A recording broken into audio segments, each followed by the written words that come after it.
that day after he kissed me, that day we read no more. And it's a nice way of saying it's kind of the Netflix and chill of the medieval sort of period, I suppose.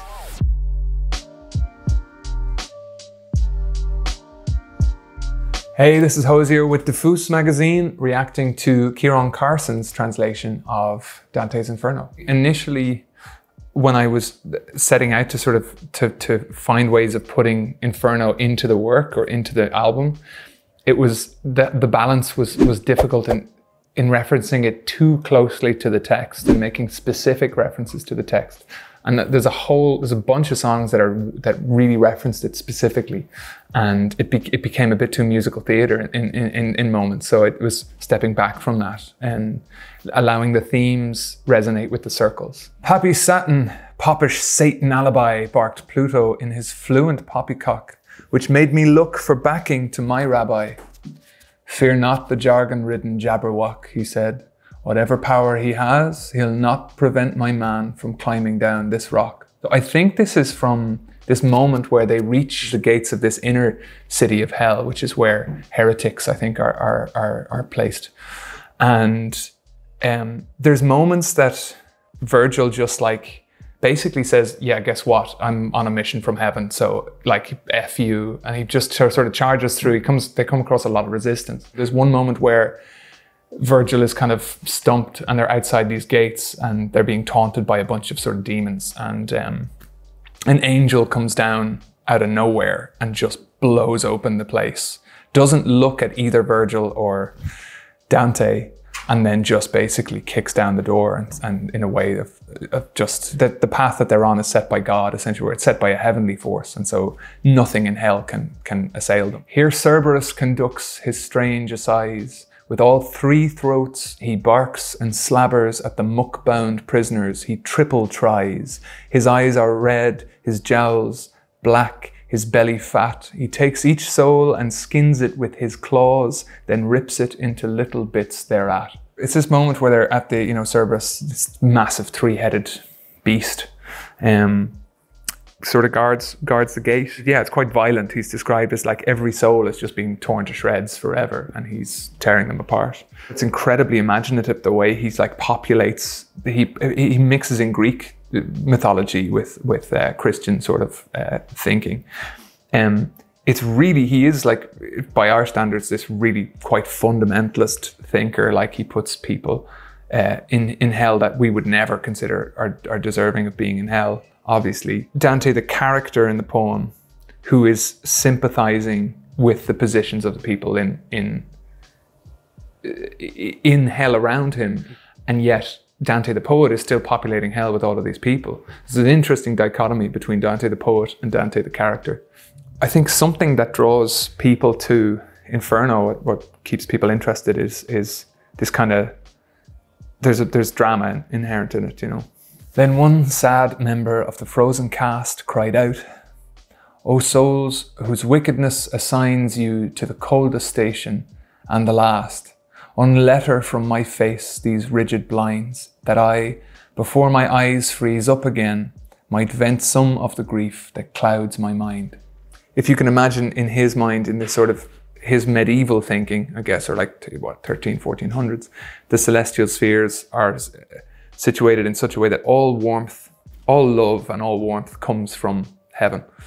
And so to be in the deepest part of hell, you are the furthest point from God's love, and you're the furthest point from warmth. And so that's why this place is freezing environment. I think also he describes Lucifer as trying to beat his wings the whole time to get away from being frozen, and the more he beats his wings, the more wind that he creates in that space. And some of that kind of coldness and that sort of hopelessness, we were playing around in that song Unknown, just letting the song exist in a landscape that's quite still and quite cold. He worked his three mouths like a flax machine, and in each set of teeth he scutched a wretch with noise like butchers cracking bits of chine. To him in front being bitten was no match for being ripped repeatedly. His back was skinned to leave upon it not a patch. So he describes Satan or Lucifer as having three faces. And in each of his mouths, he has a traitor in his jaws. And he sort of gnashes. I remember the translation I described as he himself is crying. Satan is crying the whole time. There is a foam of tears and blood in his mouth for each of these traitors. Some of the ways that he describes the way that they traverse hell, the way that they come across punishments are still really inventive. Like they're really imaginative. There's something fresh about it. You kind of look at it and your mind's eye creates the image in a way that's still very fresh and still very exciting. And there is moments that can be slow when you're reading something like this, and there's some stuff that is specific to time and place. But if you spend a bit of time and look into that, I mean, it becomes really enriching and really sort of interesting. Go to him. I charge you with this brief to weave the verbal spells you wove of yore, so that he might not come to grief. I am Beatrice, I the hand, you the glove. Where I am from, I wish to be once more. As love moved me, I speak because of love. Dante is on slope at this point. He's sort of lost. This is like him coming off the path, and he's met with these beasts that are terrifying, that he fears were going to rip him apart. Again, he describes coming across this wolf that hungers with the hunger of the entire world, that the more it eats, the more hungrier it gets. And that is a symbol of greed. And Virgil, this shade, appears to him, this sort of spirit appears to him and says, yo, how's it going? I'm Virgil. And I've come because I was visited by this wonderful spirit. And he describes Beatrice as this embodiment, like she kind of embodies, beauty and love. And I think Beatrice is based on somebody that Dante apparently only met twice in his life, but somebody who became the ideal for him in his mind of romantic, courtly love. And she comes to Virgil and says, I was up in heaven and somebody told me they could hear the cries of this man who wanted to rise above the crowd for my sake. And so she comes to Virgil and says, please, I implore you to help him.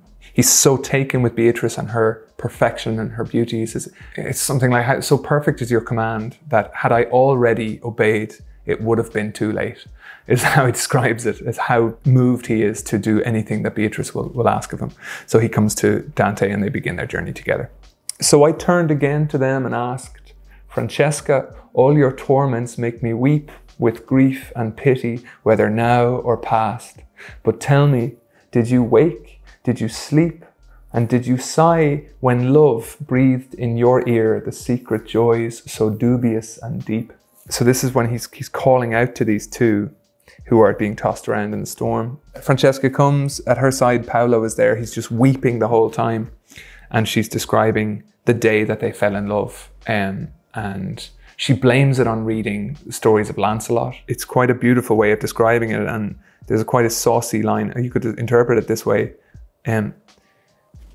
She says, we sat reading Lancelot by love assailed or by love constrained. And she says, they looked up from reading and their eyes met. And she says, this one here kissed my mouth trembling.